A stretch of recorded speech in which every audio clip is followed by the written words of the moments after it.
Now let's turn to David Trim for a look at Adventist history. This week, a new denomination emerges.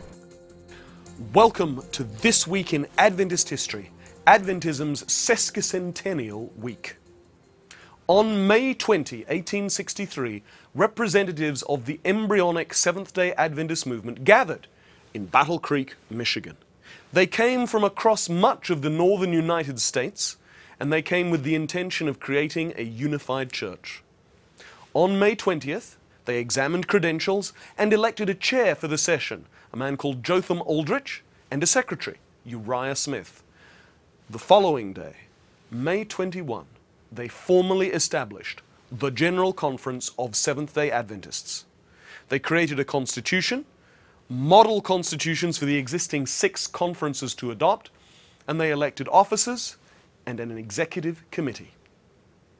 18 of the 20 founders were delegates from 5 of the existing 6 conferences: Michigan, Vermont, New York, Illinois and Wisconsin, Minnesota, and Iowa.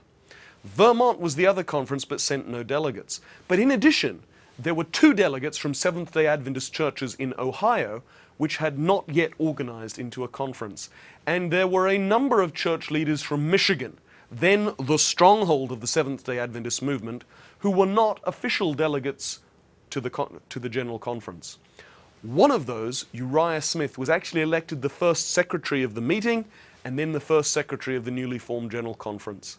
Esteemed pioneer James White was elected president, but out of modesty refused to serve.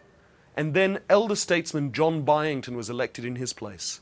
Eli S. Walker, another Michigander Seventh-day Adventist, but also not a delegate, was elected treasurer. Seventh-day Adventists had united for mission. Our church had been founded. And that was This Week in Adventist History 150 years ago.